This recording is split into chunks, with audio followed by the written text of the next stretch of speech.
Section 40 of the Home Rule Act to It's a take federal crime to be control of the homeless DC in America. Metropolitan It's Police just so Department. sad to see this. Along with that executive order, President Trump signed the statutorily required notification letters to Mayor Bowser and to the relevant House and Senate committee leaders.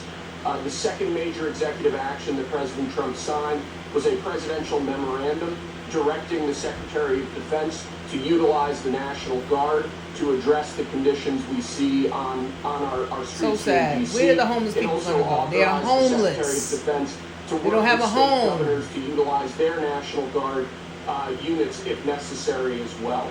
These are bold, decisive steps intended to combat the out-of-control crime conditions we've seen on DC's streets for far too long. And I, for one, am deeply proud to be part of an administration that's finally coming to terms with these issues, sir.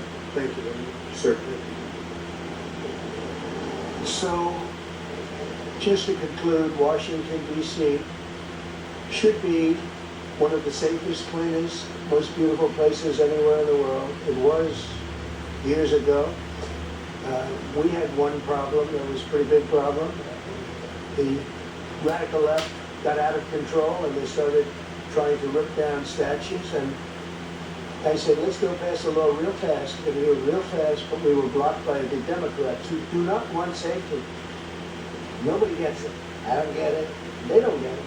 Because they can't get votes. I don't know how they can win an election with this, but they don't want safety. And I found an old statute, very old, early 1900s, that said if you so much as touch.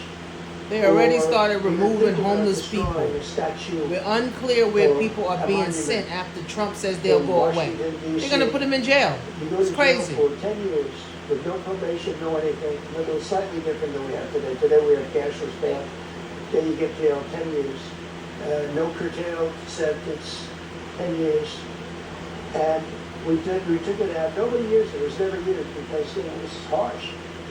And you remember they started to rip down the statue of Abraham Lincoln. I said, that's a tough one to rip down.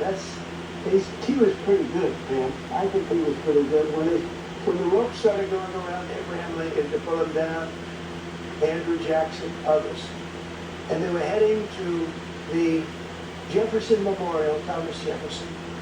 I'm going to do a big number there. I said, it's time. And I signed that statute immediately. We had it updated. We made it, we used the same language, all passed by Congress. And I announced it's 10 years in jail, no probation, no anything, 10 years, no curtail sentence if you touch, so much as touch a statue in Washington, D.C. And it was an amazing sight, beautiful sight. Everybody just left. The ropes were hanging Yo, I'm around sick of Andrew Trump, Jackson. bro. This is crazy. He just There doing were 2 ropes everything. Abraham Lincoln, they left the rope.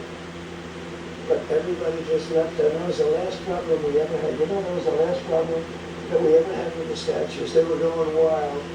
And somebody came to me and said, sir, in 1910, I don't want to give you the exact as you're saying, Donald Trump gave us rope-base around like early on. You know, but slightly off. They make you sound really bad. So I won't put myself in that position. I won't put you in that position.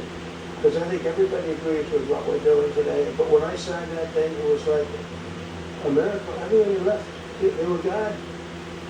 They were starting to march down and started to march toward Thomas Jefferson. And I figured he was always going to be safe.